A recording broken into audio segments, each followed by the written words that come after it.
Hello and welcome to Greetingstar. I'm so glad you could join me today. Okay, so today I'm studying Psalms chapter 19. I love this chapter. It says, "The heavens declare God's glory.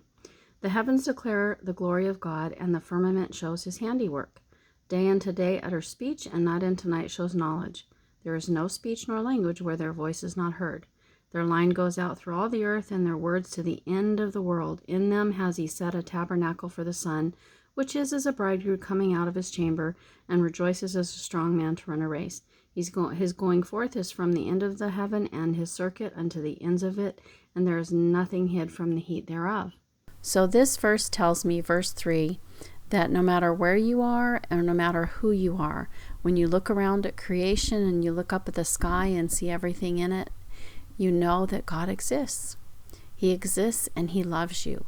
Now, the only thing that creation can't tell you is God's plan for salvation. That can be found in his word. And so if you keep reading in verse 7 on, you can see that the law of the Lord is perfect, converting the soul. The testimony of the Lord is sure, making the wise simple. The statutes of the Lord are right, rejoicing the heart. And the commandment of the Lord is pure, enlightening the eyes. So his word tells us about him and who he is. We can see from creation that God is a God of order, not chaos, and that he created everything for a purpose.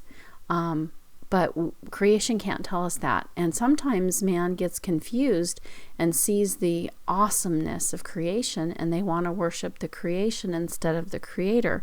We have a lot of people worshiping Mother Nature or worshiping like astrology and things like that, the stars, the sun, and the moon. We're not supposed to worship those things. Those are evidence that God exists. And his word is evidence that he loves you. And if you read it from the front to the back, I challenge you to do that without prejudice. Try to keep an open mind, and you'll see that God loves you. He created you for a purpose. He meant for you to exist, and he loves you.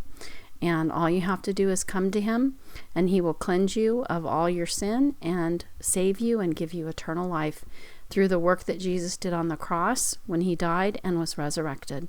And we can see in his word right here, it says, "Let the words of my mouth and the meditation of my heart be acceptable in thy sight, O Lord, my strength and my Redeemer." Jesus is our Redeemer. He's redeemed us from our sins. So I hope this blesses you today, and I'm just going to go ahead and put on some music and let you watch me use my supplies to do some art journaling in my Bible. Thank you so much.